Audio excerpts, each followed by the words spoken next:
Hello and welcome. It's day 146 at 365 days towards racial change. My name is Tomlin's Back, and we're moving right along.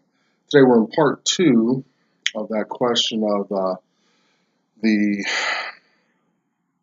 term slavery being omitted from the Constitution, and look at James Madison's notes, not specifically in particular.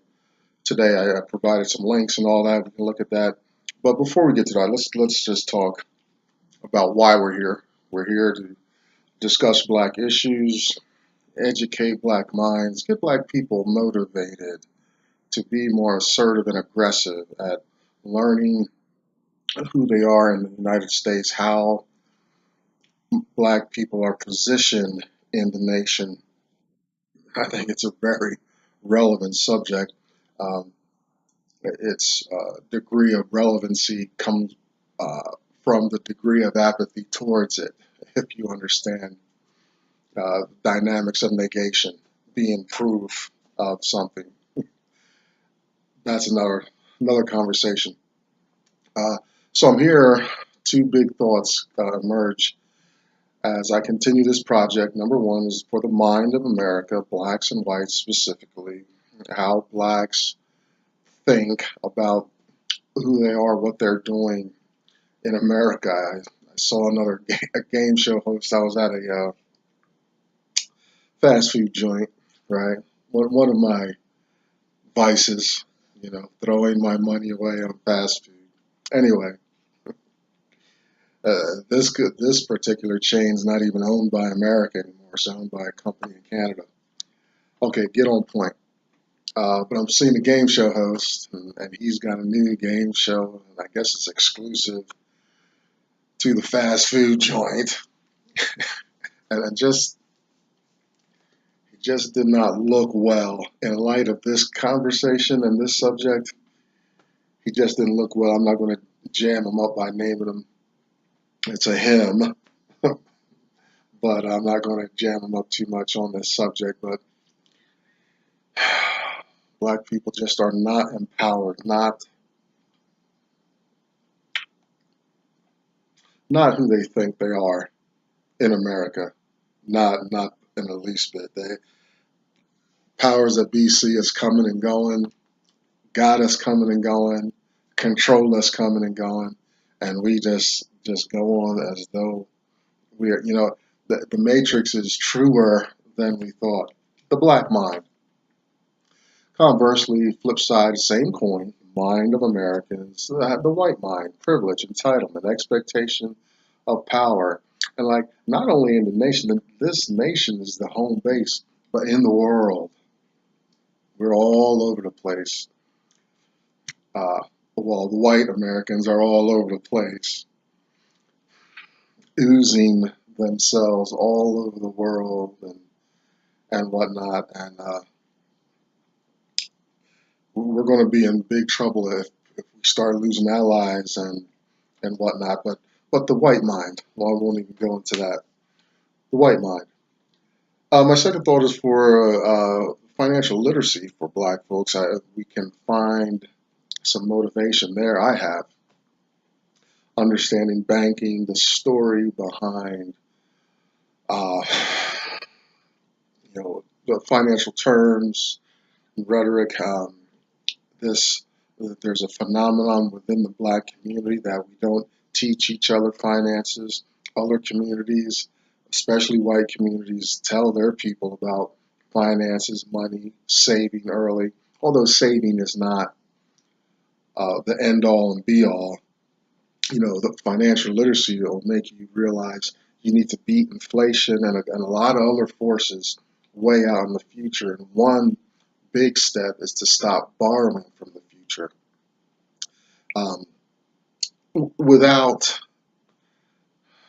indiscriminately and spending the money on expendable stuff. Don't do that with your future. You see, I needed to learn that 50 years ago. That had to be taught, ingrained in me, but my parents did it, I did it, the country does it, the world's doing it, and it trickles down where people are working 2 jobs, 3 jobs, Nobody's having fun anymore, and we're going to. There's rumors in the wind about financial collapses, and they come and go. We know that, but the morality of the people is going to be hard to maintain if they're always stressed out and working, and more of them are experiencing less and less of their own lives. Financial literacy will wake us up and make us realize we're not so much living our lives anymore. Some organization, some institution has created a financial situation. Now I'm born into it and compelled to participate. And so I have some angst about that. And I know this because I would be doing something otherwise. And it's not that easy to do it with the economic system we find ourselves in. There's a whole lot of pieces and moving parts. It's simple and complicated at the same time. And financial literacy is where we need to get to be better at this. I'm inspired by a man named Dr. Claude Anderson. He has kind of a different thing. He has a whole lot of information, more historical perspectives. Maybe I don't know what he's doing lately, but from what I understand of him, he's not really known for like macroeconomics treaties and things like that. But he does touch on economics somewhat. Further, he's more knowledgeable of these, and I want you to look at his videos, get his books. I'm going to show you 3 books that I read that we reference here heavily here at Racial Change. First book is A Black History Reader, 101 Questions You Never Thought to Ask. We are in this text today. If you have it and are following along, I jump all over the place. We don't go chronological here. This is the jazz of black information, and jazz appears to be all over the place, but it sounds good. It has a method to it. So we're not going through his book chronologically. We're all over the place. And so we're on part 2 today, question 17, about black and slavery being transposed into ambiguous terms in the Constitution. Also, I've read Black Labor, White Wealth, Search for Power and Economic Justice, and Dr. Anderson's plan to empower Black America, Powernomics. You can find Dr. Anderson at powernomics.com and the Heritage Institute in Washington, D.C. Behind me, you'll see the hashtag #US2 symbol, Black women supporting each other, conversing there. Essentially, there's a lot of other things going on. Check out Blog Enough, BLAGGENUF, for kind of a Black Facebook experience. Find your community. It's out there. It's the World Wide Web. You got everybody is expressing themselves here on the internet. If you can't find your flavor, do what I did. Start your own. I got a little handful community, private email subscribers. No one's asked to be taken off the list. I don't even know. I go to junk mail. I get feedback from some of the subscribers, but it's cool. This is a personal project for me above all else. This is my healing.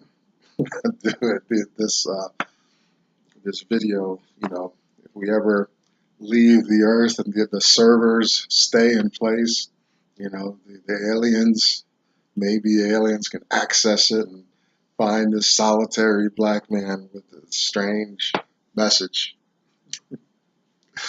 Oh, don't get me started. I watched a lot of Star Trek. I love space a lot. Anyway, part 2, and I'm going to start. We're talking about this idea that slavery, black situation, plight is encoded in broad and ambiguous terms in the Constitution, which is true.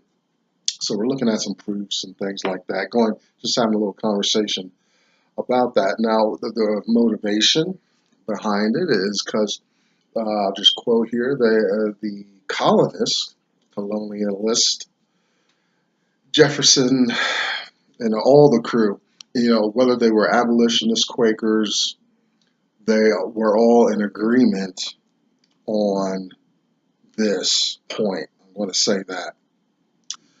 James Madison, Thomas Jefferson maybe had been primary contributors to creating the document, but they were brainstorming in the back room, and as it became more public and as the committee members are reviewing the document, they're going to excise specific language, slavery language, and kind of gloss it over because they didn't want to proclaim freedom and democracy to the world, their motivation for severing ties from England, but then turn around 180 degrees and talk about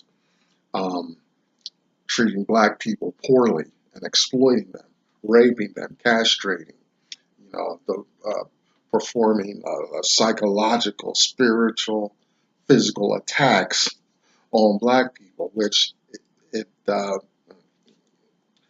it's clearly defined in the broad ambiguous terms of how this particular set of people, black people, slaves, were to be treated in the nation. They were always going to be recipients of welfare. They would never, their rights would never exceed those or be respected as equal to we the people, free people, immigrants in the United States. So that's the motivation. They didn't want to do that, present the world with so much altruism and freedom and benevolence and inclusiveness, and then be in the back room beating down the uh, the source of the nation's prosperity, illiterate.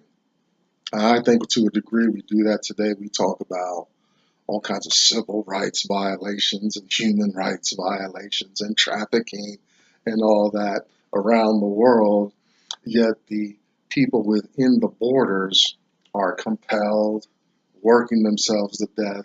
Still, we got amenities. I got my little private space. Yet if I don't participate, I have nothing in the country where I can carve out and call my own and be at peace with myself.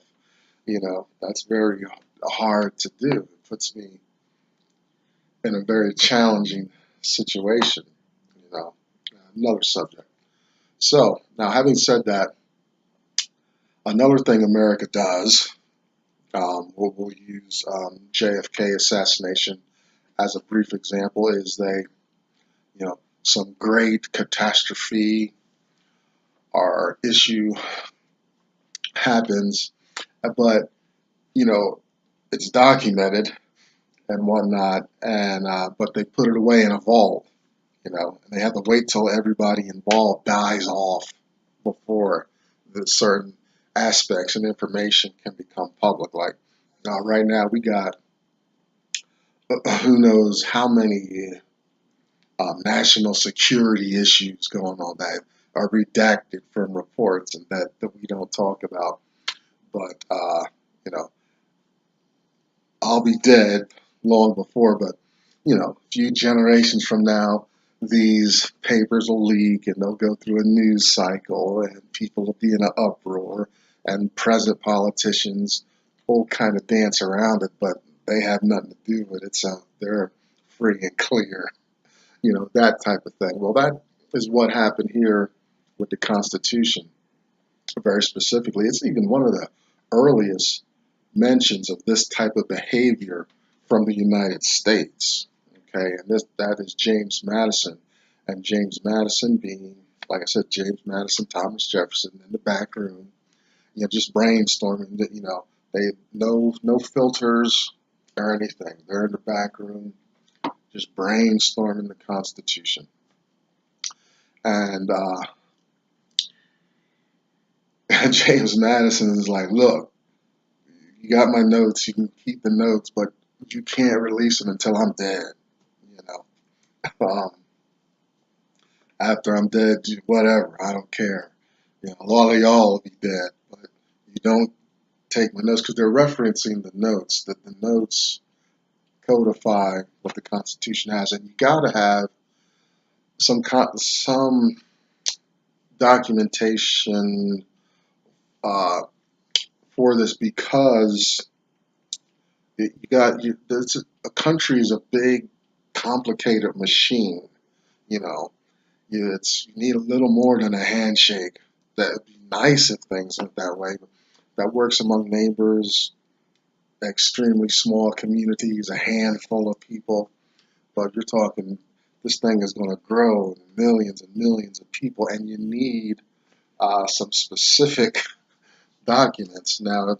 And you know, the documents we have that we present to the world are highly sanitized. As far I read some of these notes, I didn't include the notes specifically, but I included links uh, to a site that I liked, and if you get my email, you'll get the link, so you don't have to type the link. Anyway, so that's, you know, one of the first instances of a cover up here in America is James Madison's notes referring to slavery. Now, we got a lot of other incidents about slavery that, you know, we really don't mention or understand as far as black folks. We got the James Madison notes uh, in there, and he talks openly about slaves. He's got no filter. Boom, this is what it is to those people, and we're going to. And he even talks about how to reference slaves in the final document in his notes. It's pretty impressive. It's sad, the outcome, but it's for me, but it's pretty impressive. Next is, you know, think about, you know, we don't understand the Dred Scott decision. A black man has no rights that a white man should respect. That's never been overturned. Many many things we've already talked about uh, here here, and it just blows my mind. And you know, as I look, you know, as I go through this project, and now I can see America through this lens that I'm polishing and working on. You know, the state of it has not changed, but at least it's livable. I can live with what I understand, but keeping it in a mystery is a drag.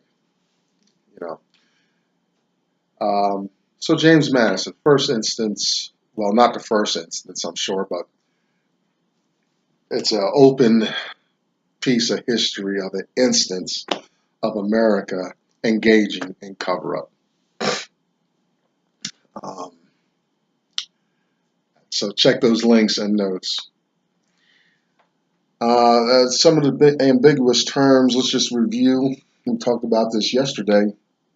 Before slavery, terms, when you're reading through the Constitution, you'll see those who are bound, indebted, those in servitude, and all that. And you know, and it gives the sense on a surface reading, it's like, oh, those poor colonists back then. Oh, they were, you know, I'm all for that because they're up in arms about England's attitude towards them. So I'm thinking, you know, when I read the document, boy, all other persons, the unhappy lot, and all that, you know, that's not referring to the colonists. That's referring to the slaves that were in America. Now, the rhetoric for the colonists is in we the people, all the people, you know, free persons. Check that context. You know, immigrants. You know, immigrants are free people, not the kidnapped black folks. The immigrants. You know, Euro-centric folks. You know, populating from the North Pole all the way down to the south of Peru and Brazil. You know, those folks. You know. because you got the Latin America and Spain really they took the South. They went south with all that. The white folks, English, French, Dutch, the northern folks, they just went straight across east. That's what they wanted. Okay.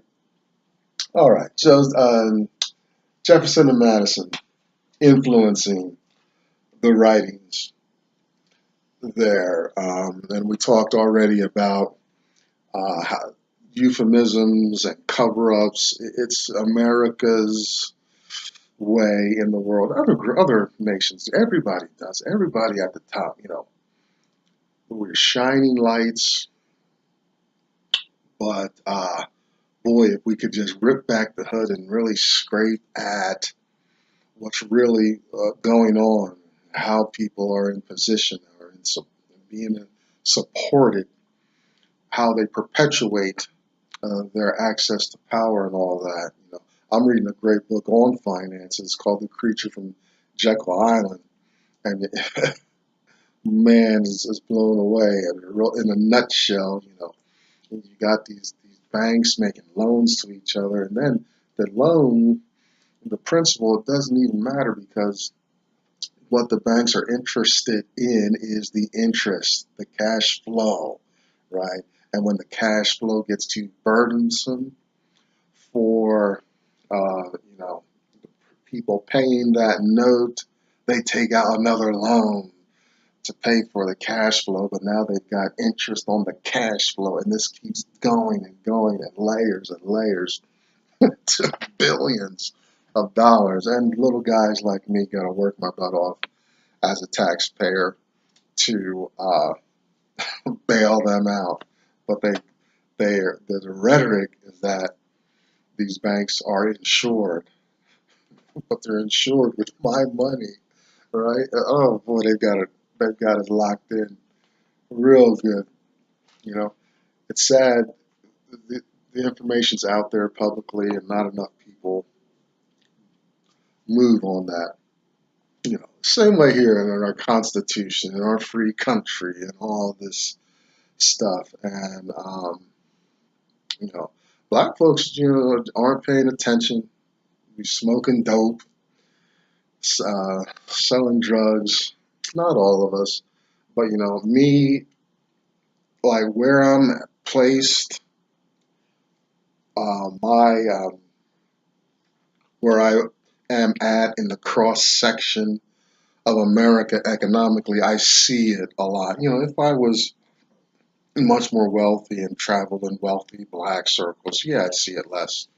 But I'm down here, you know, toiling in the foundations and using spit and duct tape to just try to keep my position in place.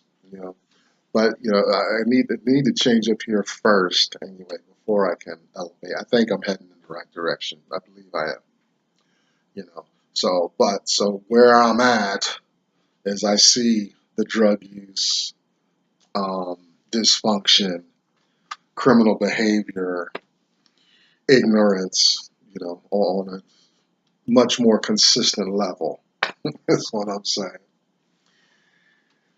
But you gotta love them all. But I wish blacks would do a national awakening or something, because I'll tell you what's going on. We are being squeezed out by attrition. We can talk about other outside forces, immigration, uh, all kinds of dream acts and all that stuff, which I really detest. You know, because white America doesn't even want to give blacks their reparations or their what they need economically. We got to struggle, fight, be refused, discriminate against, and all that. So no, I'm not for immigration, DACA, Dream Acts, all that. Uh, I guess I'm glad that group gets all kinds of bonuses and plane rides when they arrive in the country. Uh, but they're not being sensitive They're not being appropriately sensitive to what they are doing to black folks and black positions here in America. Now, having said all that, I don't care about that because blacks themselves aren't behaving properly and rightly within the system. I raise my hand first, all strung out on crack cocaine, alcohol, marijuana, and whatnot. And so 50 years later, why are you complaining, after you've been at the sauce? I was ignorant. People are doing their part. People need to have their process. But now having cleaned up for a minute here, then, I see like black people, just a darker skinned person, that group by attrition is shrinking and is in grave trouble. Um, we're digging our own hole, is what I'm saying. You know, and the Constitution. We don't realize the Constitution, the framework, the foundation of America reinforces our dysfunction and our the way we are and present ourselves in the world. You know, we need to we need not to do that. There are a whole lot of things I can number, but I'm not going to do that because I know it would seriously offend the black community what I keep myself from as far as some black behaviors in the community, in the world. You know, uh, I do that because I'm waiting for situations that are going to be good for the black community, and not perpetuate the old slave model that I see a lot of black people living. You know, and unfortunately, it's interesting. The conversation turned to that. The conversation turns to that because we have a constitution. The constitution of the nation. Um, it's sanctioning the pressures that oppress this segment of community that we're talking about, black people. Where we're talking about black slaves, but all the way through. Even if you look at amendments, 12, 13, 14 amendments, 14th amendments. You're addressing issues for the slave. You never, what you got to do is sanitize. You got to excise that slave language, ambiguous or not, and then you'd see a whole new orientation from the nation because the nation, the people in real power, they're using that document as the rules of the game, and there you have it. The outcome of that is an oppressed, marginalized people. It's codified in there. Therefore, the expression of the nation includes what's written in the document. You want to bring some real change, you got to remove that. It made the nation great and big in the world and all that. It wasn't necessary. I think we could have got along just fine if people were paid, everyone was paid fair wages, paid for your labor, and all that. But it's there, and not like it's you've codified oppressing a people, but it's also a cancer in the nation to uh, to um, to sanction that type of behavior towards the people, and not only because of the color of their skin. Very sad. Let me end with this. Some issues as we fast forward. from that time. Those broad and ambiguous terms and categories, remember, they those ambiguous terms kind of morphed. They're not written in the document, but as especially during the 60s came along, when the government started talking about diversity and minorities and multicultural, to have this more inclusive language, it was damaging to black folks. You've heard me say it and hint at it a couple times. All these groups come pouring in. Black is the unacceptable expression of American life, and white power just does not want it around, does not want black around to be equal in it. It's like trying to mix oil and water, I guess. Too bad humans can't be more sophisticated and evolved than oil and water, but yeah, that's probably the analogy. They just won't mix. So they use this kind of broadband, inclusive rhetoric, and they've sanitized it even more and diluted black power and access to wealth and resources. Speaking of black power, we'll say, the 70s and all that, you know, these terms came in, and suddenly everybody is cool and on board and thinking that it's the same argument now, that they're multicultural, LGBT, women, children, and all that, but all can be black, expressions of black life. But it's not the issue with black slaves in America. It's the foundation of the argument, and it's never been resolved. It's got a long way to go, and all this stuff. Um, so black folks are not behaving and responding properly to having their message diluted in that way. In financial and investing terms, it's like when a stock splits, it means there's more of the stock, but the value of the individual stock is diluted because you proliferated the stock. You increased the volume of the stock, but increased volume devalues the individual piece. Okay, blacks need to holler back. I had I got a lot of big things, a lot of huge issues here. Blacks don't holler back. My blacks aren't educating each other. We are totally conditioned to trust that this system is being altruistic and benevolent towards us when it is not. We've got a long way to go. I'm Thomas and I back. I don't even think I got to my notes at all today. But that's day 146 out of the way. Stick around.